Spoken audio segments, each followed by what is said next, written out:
A coward. That's how the Jackson police chief is describing the person responsible for killing a toddler over the weekend. His mother and her aunt were also shot and killed. It happened around 9 o'clock Saturday night on Queen Alexandria Lane, which is in West Jackson. These are the victims. 2-year-old Kamari Givens, his mother, 30-year-old Erica Weathersby, and her sister, 25-year-old Kiana Weathersby. My sister, and my nephew, man, man, I've been discombobulated, man. We went on out fighting in the club, doing all that. No, man, my sister was chill, working to get some money. That's the only thing, working to get some money. I just need justice. I need justice. Any of these crimes are heinous, but you have to have a heart of pure evil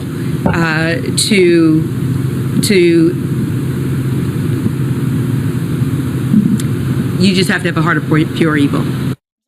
Imagine committing a cold, calculated execution, completely unaware that the state is tracking your exact coordinates every single minute. On June 27, 2026, an intruder slipped into a quiet Jackson, Mississippi home and took 3 innocent lives. He thought he moved like a ghost, but a government-issued GPS ankle monitor strapped to his leg was silently logging his exact path right to the victims' beds. This isn't just a story about a horrific crime. It's about a digital blueprint that captured a monster in real time. Before we get into everything, please be advised, this case involves gun violence, street retaliation, and a 2-year-old child caught in the middle of it all. Proceed with discretion. If you are new here, welcome to True Aftermath. Hit subscribe right now because every week we cover the cases that actually matter. Drop a comment and let us know where in the world you are watching from. Like this video and share it because Kamari Given deserves to be heard. Now let's get into it. Jackson, Mississippi, like many capital cities, has pockets where the nights are loud and areas where residents keep their heads down. The 300 block of Queen Alexandria Lane was historically the latter, a modest, unassuming stretch of residential homes where neighbors recognized each other's cars and families built quiet routines.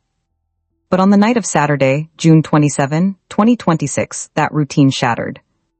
Around 9:15 p.m., a sequence of high-caliber rounds echoed through the neighborhood, followed shortly by a frantic call to 911 reporting an aggravated assault. When patrol officers from the Jackson Police Department arrived and stepped past the threshold of the home, they found a scene that defied typical street-level violence. Inside lay 3 victims, 25-year-old Kiana Weathersby, her 30-year-old sister Erica Weathersby, and Kiana's 2-year-old son, Kamari Given. Initial dispatches often describe chaotic crime scenes, but the forensics here pointed to cold calculation. The Hinds County coroner, Jeremiah Howard, noted the severity of the wounds. Kiana and Erica had both been targeted with multiple close-range shots to the head and upper body. The most chilling discovery, however, was in the back bedroom. 2-year-old Kamari was found deceased directly in his own bed, bearing catastrophic wounds to his head, face, and arm. The physical evidence made one fact immediately clear to the responding detectives. This was not an armed robbery gone wrong, nor was it a stray bullet from a drive-by shooting. The structural trajectory of the bullets and the neatness of the entry suggested an intruder who moved through the house with absolute intentionality. Someone had bypassed valuable electronics, walked past common areas, and sought out specific individuals in their private spaces. As patrol cars locked down the perimeter with yellow tape, neighbors gathered under the streetlights, stunned by the identities of the victims. To rest well in the arms of Jesus. Candace Crump says she felt compelled to offer her love and support. Anyone that's a mother, even if you're not a mother, it would still make you feel some type of way that innocence and purity was violated. Kiana Weathersby was a manager at a local clothing store, a woman known for her work ethic and her complete devotion to her toddler. Her sister, Erica, worked in healthcare at St. Dominic Hospital. The sisters weren't just living together. They were joint anchors of a single-parent household, pooling their resources to raise Kamari in a safe environment. Their brother, DeMarco Bailey, who had to receive the devastating news out in Texas, later stated that his sisters did not run with a dangerous crowd, nor did they frequent the city's nightlife. They worked, saved money, and focused entirely on the child. I just lost my wife 2 years ago, to cancer. So I'm raising 2 kids on my own. So, That was getting us at the end to get this phone call saying that, what happened between my two sisters, man, my sisters, and my nephew, man, man, I've been discombobulated, man. We went on no out fighting in the club, doing all that. No, man, my sister was chill, working and getting some money. That's the only thing I went working and get some money. I just need justice. I need justice. Not only for my sister, but my nephew. He's only 2.5 years old. The baby was only 2. Come on, man. What? A 2-year-old child? Yet the forensic reality contradicted the family's peaceful profile. The sheer level of violence implied a deep, venomous malice. How did 2 women completely disconnected from the city's criminal underbelly become the targets of an execution-style hit? By Sunday morning, the investigation shifted from the bloodied interior of the home to the wider geography of North Jackson. As evidence technicians dusted the house for latent prints and recovered spent casings, detectives noticed a major piece of the puzzle was missing from the driveway. A red 2020 Mitsubishi Mirage with Mississippi license, plate HS-IT-105. The vehicle belonged to one of the sisters. This detail altered the tactical timeline of the crime. The killers hadn't just arrived on foot or slipped away into the night in their own getaway vehicle. They had actively stolen a victim's car to flee the scene, creating a digital and physical trail across the city. The Jackson Police Department immediately issued a BOLO, be on the lookout, alert to all regional units, marking the red Mitsubishi as occupied by individuals deemed armed and dangerous. The first major breakthrough came later that Sunday, but it raised more questions than it answered. Patrol officers located the Mitsubishi sitting completely empty at Manhattan Park in North Jackson. The vehicle hadn't been burned, stripped, or crashed. It was neatly parked, abandoned in a public recreational space. Federal Bureau of Investigation, FBI, field agents joined local forensics teams to process the vehicle. The intentional abandonment of a stolen vehicle in a public park usually suggests a planned vehicle switch. The perpetrators knew the car would be hot, meaning they likely had a secondary transport system waiting for them, or someone else was helping them navigate the city grid. While technicians searched the car for biological transfers, fibers, and digital data from the vehicle's internal computer, investigators focused heavily on public tips. In many cases of urban violence, a wall of silence protects suspects, but the public murder of a 2-year-old child in his bed broke that typical dynamic. Tips began pouring into the JPD Detective Bureau and Crime Stoppers. If you want to follow exactly how these investigative breakthroughs dismantle street-level criminal networks and see our deep dives into real-time case files, make sure to hit the subscribe button right now. By subscribing, you support independent, fact-driven breakdowns of complex investigations that refuse to let these stories fade into cold case archives. By Monday afternoon, less than 48 hours after the initial 911 call, the intelligence unit synthesized forensic data from the park with a high-credibility tip from the street. They had a description of a secondary vehicle actively moving through the city, carrying individuals directly tied to the Queen Alexandria Lane address.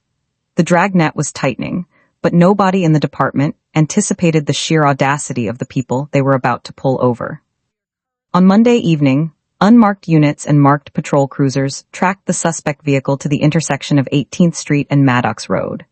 When officers activated their emergency lights to initiate a high-risk traffic stop, the driver refused to comply, prompting a sudden, tense pursuit through the local streets. The flight was brief. Utilizing strategic positioning, multiple police units successfully boxed in the vehicle, forcing it to a halt and taking 2 men into custody without any shots fired. The names of the occupants immediately triggered alarms in the state's criminal databases: 28-year-old Cornelius Carter and 28-year-old Jordan Carter. Though they shared a last name, police quickly verified they were not biologically related.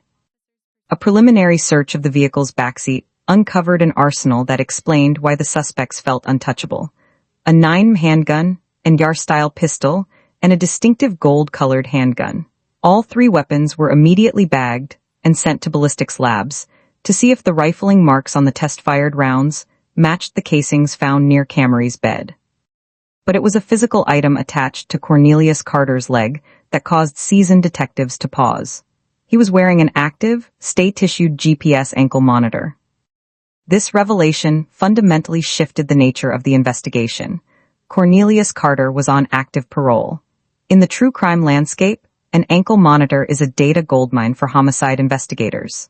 While Cornelius believed he was operating in the shadows, his state-monitored tracker was silently pinging cellular towers, logging his exact latitude and longitude coordinates every few minutes. If you have been watching True Aftermath for a while, you already know that we do not rush past the details that matter. And if you are new here, right now is the time to hit subscribe, because what comes next in this story is where everything shifts, and you do not want to miss a single second of it. Like this video, share it, and let us know in the comments where you are watching from. Detectives immediately pulled his historical GPS logs for Saturday night. The digital coordinates placed him exactly at the 300 block of Queen Alexandria Lane at the precise time the neighbors heard gunfire. The data showed him arriving, remaining at the residence during the execution of the family, and moving along the escape route toward Manhattan Park. Jackson Police Chief Rochelle Brackney stood before news cameras and confirmed a critical piece of the puzzle. So on June 27, 2026, officers with the Jackson Police Department responded to a resident in the 300 block of Queen Alexandria Drive following reports of an aggravated assault. When we arrived, the officers located 3 deceased victims inside the house. The victims have been identified as Kiana Weathersby, her 2-year-old son, Kamari Givens, and Kiana's sister, Erica Weathersby. During the initial investigation, detectives learned that the victim's vehicle, a red Mitsubishi Mirage, had also been taken from the residence. The vehicle was recovered over the weekend and is currently being processed with the assistance of the FBI as our investigators continue to collect and analyze evidence. As the investigation progressed, detectives received and followed up on numerous tips from the public. Earlier today, information was developed during the investigation that led the detectives to identify a vehicle that we believe to be connected with the homicide. Officers attempted to conduct a traffic stop at 18th and Maddox Road. However, the driver refused to stop. Officers were ultimately able to safely surround the vehicle and take 2 suspects into custody without further incident.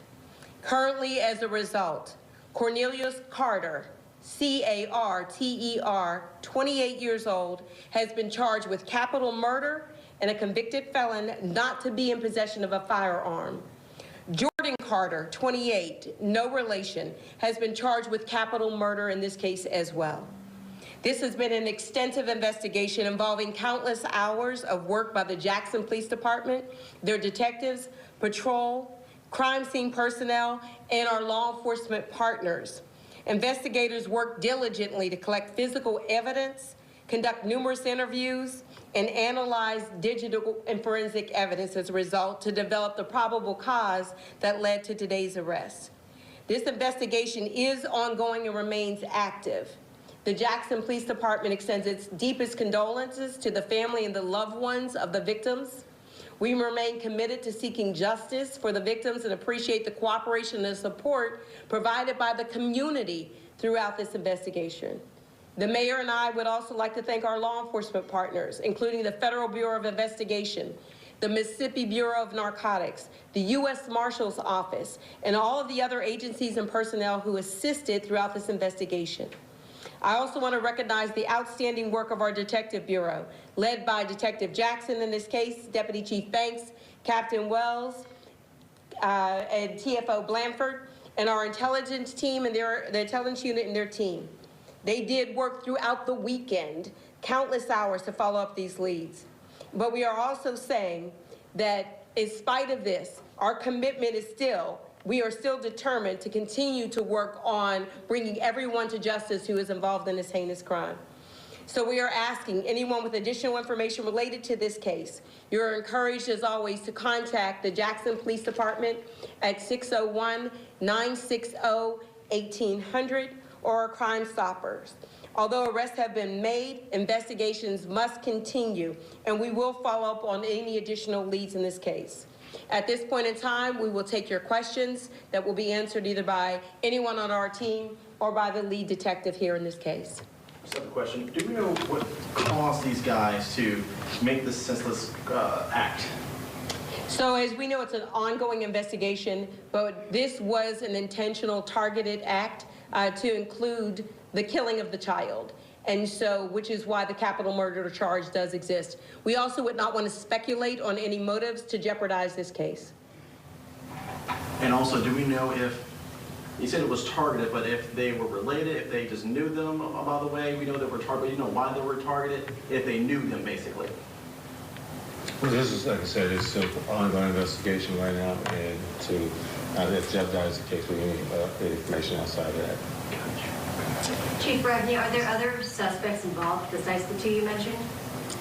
So we are going to continue to investigate to develop any further leads in the event that there are additional persons that are of interest, that we will bring them to this case.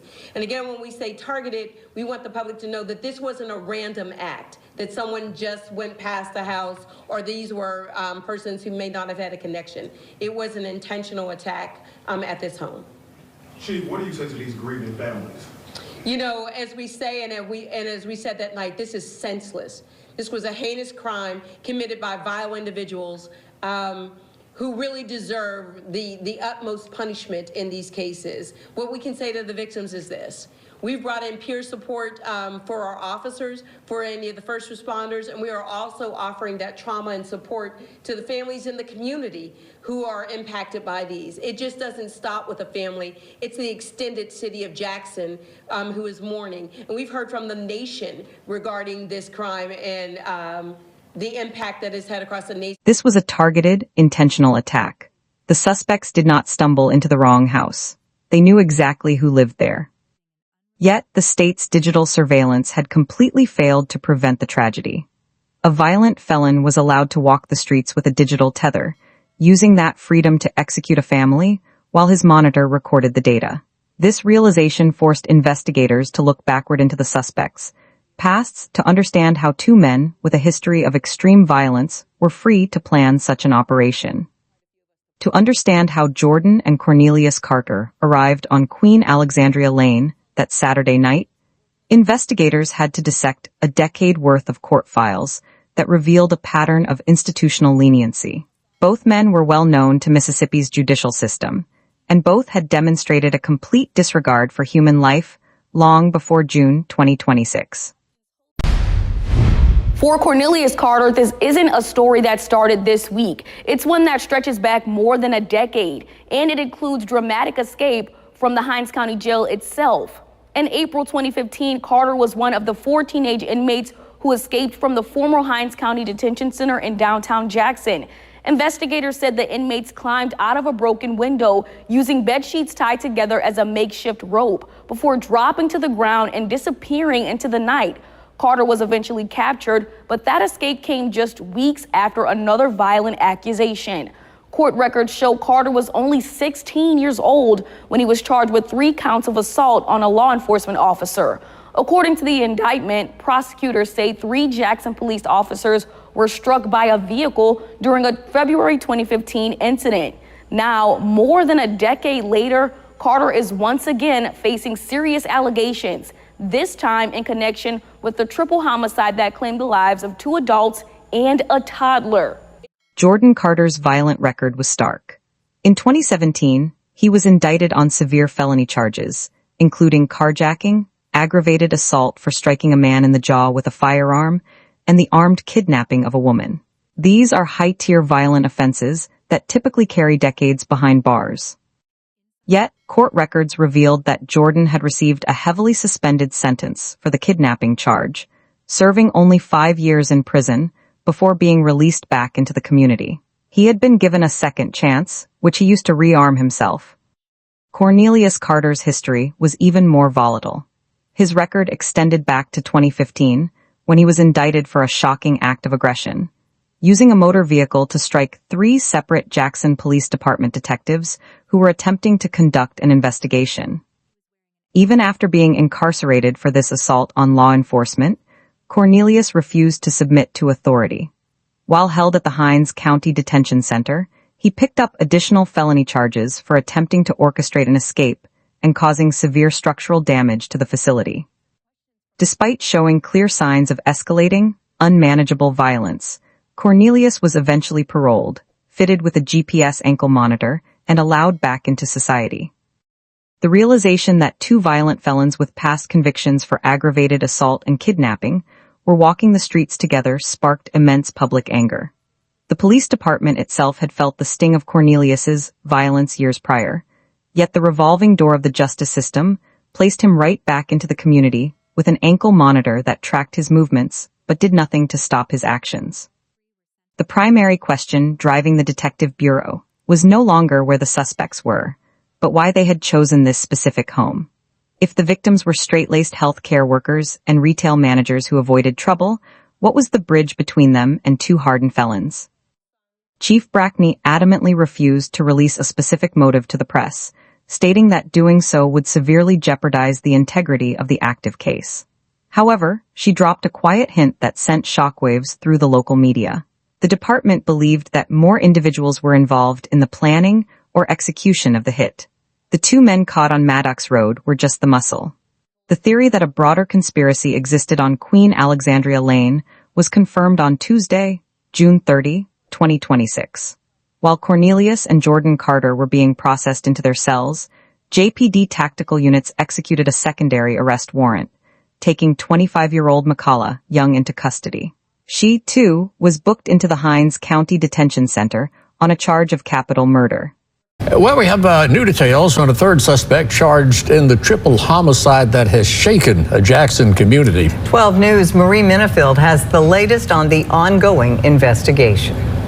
25-year-old Michaela Young remains behind bars after a judge ordered she be held without bond during her initial appearance. Young is charged with capital murder in connection with the deaths of 25-year-old Kiana Weathersby, 30-year-old Erica Weathersby, and 2-year-old Kamari Gibbons. As more details emerge, investigators say Young allegedly drove Cornelius Carter and Jordan Carter, who also face capital murder charges, to the home on Queen Alexandria Lane. One thing that we do know, that adults can make their decisions, but an innocent child, even the most hardened person, can rail against that. And so the outrage in the community over this, the sympathy for this family who has suffered 3 individuals, 2 daughters, a sister, a nephew, a grandchild, taken senselessly. There's no rationale for this. According to Jackson police, Young drove away after hearing gunfire, leaving the 2 men behind. Investigators say she is charged under the legal principle that she participated in the commission of the crime. Police say the investigation is far from over, with additional arrests still possible. Investigators say this case has made an impact on officers, with some saying they have never worked a crime of this magnitude. Yeah, because you're dealing with a child, and then you have some innocent people. So the 2 sisters and a child, and that's been that's what we've had most of the outreach come from our community, and it's a senseless crime.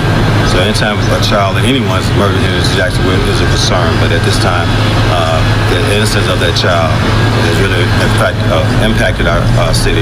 And like we said, we'd still like to thank all the community that has helped us and come in. The entry of a third suspect completely disrupted the initial narrative of a simple 2-man home invasion. Michaela Young did not fit the profile of the 2 male enforcement figures. Her inclusion suggested an intricate personal network or an underlying dispute that crossed social lines. True crime documentaries often focus solely on the immediate triggermen, but the true logistics of a targeted execution often rely on an insider or a facilitator, someone who provides information on schedules, layouts, or vulnerabilities. With 3 suspects in custody, the forensic puzzle became a race against the defense attorney's timelines. The state's case was built on 3 distinct pillars of evidence. First was the digital grid. The GPS tracking data extracted from Cornelius Carter's ankle monitor provided an unassailable timeline, syncing perfectly with the 911 calls and the physical movement of the stolen Mitsubishi Mirage. Second was ballistics forensic science. The Bureau of Alcohol, Tobacco, Firearms and Explosives, ATF, joined local labs to run microgroove analysis on the 3 weapons seized during the Maddox Road arrest. If the firing pin impressions and breech face marks on the recovered 9mm Yar-style pistol matched the spent casings collected around the victims' beds, the physical link would be absolute. Third was automotive forensic prints. The red Mitsubishi Mirage recovered at Manhattan Park served as a physical repository. Techs looked for touch DNA on the steering wheel, gear shift, and door handles, searching for profiles belonging to Jordan, Cornelius, or Michaela to prove they occupied the vehicle immediately following the murders. On Tuesday morning, Cornelius and Jordan Carter made their initial appearance before a Jackson Municipal Court judge. The atmosphere inside the courtroom was highly charged. Court reporters noted that Cornelius Carter appeared highly aggressive, sharply answering the judge's questions and defiantly pointing out that he was already under active GPS monitoring, as if that somehow absolved him of the crime. The judge was unmoved. Citing their long histories of violent crime, their prior incarcerations for aggravated assault, and the absolute severity of the current charges, the court officially denied bond for both men, ordering them held indefinitely at the Raymond Detention Center. Michaela Young faced a similar fate at her initial hearing the following day, ensuring all three suspects remained isolated behind bars while prosecutors prepared their indictments. Millions of hours are spent consuming sensationalized media, yet when a thorough investigation meticulously breaks down a case file to uncover the deep-rooted truth, people hesitate to click a single button. If you enjoy the content but refuse to support the channel with a subscription, you are actively telling the algorithm that detailed, respectful coverage doesn't matter. Hit subscribe now to stand for quality content. Otherwise, log into the comments section right now and explain exactly why a free subscription is too high a price to pay. As the legal machinery began to turn, the focus of the city returned to the modest house on Queen Alexandria Lane. In the front yard, community members and strangers built a makeshift memorial, placing white flowers and a single balloon carrying a message to rest well. Local community advocates, including the founder of Reset Jackson, noted that the tragedy had exposed a profound wound within the city. A sense that the boundary separating normal, hardworking families from calculated violence was becoming dangerously thin. The deaths of Kiana, Erica, and little Camry left an empty space in the lives of their colleagues and family. At St. Dominic Hospital, Erica's vacant station stood as a reminder of a dedicated professional lost to a senseless act.